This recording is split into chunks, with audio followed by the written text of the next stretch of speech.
আজ বৃহস্পতিবার ৩২শে আষাঢ় ২০২৫ সালের ১৭ই জুলাই, কন্যা রাশি, কন্যা লগ্ন, ভার্গো সাইনের জাতক জাতিকাদের আজকের দিনটি কিন্তু এক প্রকার বেশ কাটতে চলেছে।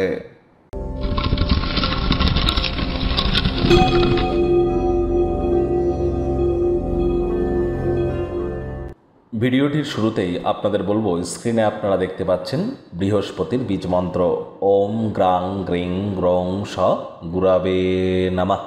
এটি আজ আপনারা ১০৮ বার জপ করুন না, অত্যন্ত উপকৃত হবেন। বাড়ির উত্তর পূর্ব কোণে অর্থাৎ ঈশান কোণে আপনারা কাঁচের, মাটির, পিতলের বা তামার পাত্রে জল রাখুন। রেগুলার চেঞ্জ করে দেবেন। মাছের অ্যাকোয়ারিয়ামও কিন্তু আপনারা রাখতে পারেন। এটিও আপনাদের গুরু তত্ত্বকে কিন্তু অ্যাক্টিভেট করতে চলেছে। একই সাথে আপনাদের বলবো, হলুদ রঙের বস্ত্র সামগ্রীর প্রয়োগ আজ বেশি করুন, ব্যবহার করুন। ড্রেস হিসাবে ব্যবহার করতে পারেন, এটিও আপনাদেরকে লাভান্বিত করবে। আর অবশ্যই গুরু যারা দীক্ষা গ্রহণ করেননি তারা দীক্ষা প্রাপ্তি করুন, কারণ বৃহস্পতি খুব সম্প্রতি কিন্তু অতিচারী হতে চলেছেন। শনি বক্রী আছে, আর মাত্র কিন্তু একদিন পরই কিন্তু বুধও বক্রী হয়ে যাবে। তাহলে অবশ্যই দীক্ষা প্রাপ্তির চেষ্টা করুন।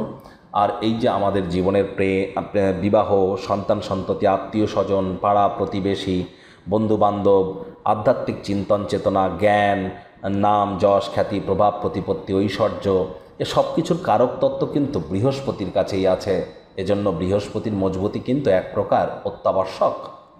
ভাগ্য মিটার আজ আপনাদের বলছে 7 আউট অফ 10, ভাগ্য আপনাদের অনুকূলেই থাকবে। তবে সম্পর্কের ক্ষেত্রে আপনাদেরকে একটু সাবধানতা অবলম্বন করেই চলতে হবে। কায়িক পরিশ্রম হলেও শরীর মনে সতেজতা এবং তরতাজাই আপনারা অনুভব করবেন। দীর্ঘদিনের পুরনো রোগশোক, অসুস্থতা থেকে আজ মুক্তি পাওয়ার দিন, পরিত্রাণ পাওয়ার দিন।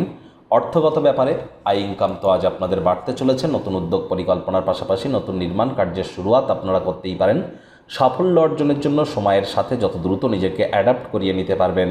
দৃষ্টিকে প্রসারিত করুন, তাহলে ব্যক্তিত্বের উন্নতি হবে, মন হবে সমৃদ্ধ। অ্যান্টিক পিস, অ্যান্টিক জুয়েলারিতে অর্থ বিনিয়োগ করতে পারলে সমৃদ্ধি আসবে। চাকরিজীবী যারা আছেন, যোগ্য কর্মচারী হয়ে থাকলে প্রমোশন, পদোন্নতি, স্যালারি ইনক্রিমেন্ট আজ আপনাদের হতেই পারে। নিজেকে মেলে ধরবার জন্য, প্রকাশ করবার জন্য ভালো সময়। এমন কোনো প্রকল্পে কাজ করুন যেগুলি ক্রিয়েটিভ। আজ রাজনীতিবিদ যারা আছেন, জনসংযোগ বৃদ্ধি করতে পারলে সমাজে 100% আপনাদের পপুলারিটি ইনক্রিজ করতে চলেছে। শিক্ষার্থী বিদ্যার্থীদের পড়াশোনায় মনোযোগ আরও বৃদ্ধি করতে হবে। উচ্চশিক্ষার জন্য যারা বিদেশ যাত্রার কথা ভাবছিলেন, ভাগ্যদেবীও আজ আপনাদের পক্ষেই আছেন। সন্তান সন্ততি থেকে থাকলে তারাও তাদের কৃতিত্বের দ্বারা আপনাদেরকে গর্বিত অনুভব করাবে। হাউস ওয়াইফদের জন্যও দিনটি কিন্তু এক প্রকার বেশ। প্রেমিক প্রেমিকা, স্বামী স্ত্রী উভয়ের ক্ষেত্রেই বলবো, ফুল ফুটুক আর না ফুটুক, আজ আপনাদের প্রেমের বাগানে বসন্ত। দিনটিকে যতটা সম্ভব রোম্যান্টিক করে তোলা যায় সেই প্রচেষ্টাই তো আপনাদের জারি রাখা উচিত।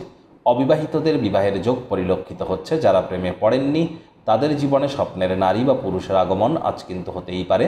একটু প্রচেষ্টা আপনাদেরকেও করতে হবে। শত্রুপক্ষ, বিরোধী পক্ষ আজ কিন্তু খুব একটি শক্তিশালী থাকছে না। সুতরাং এ বিষয়ে অতিরিক্ত টেনশন গ্রহণ করবার কোনো প্রয়োজনীয়তাই তো নেই। আজ আপনাদের আবারও বলবো, শনি কিন্তু বক্রী হয়েছে।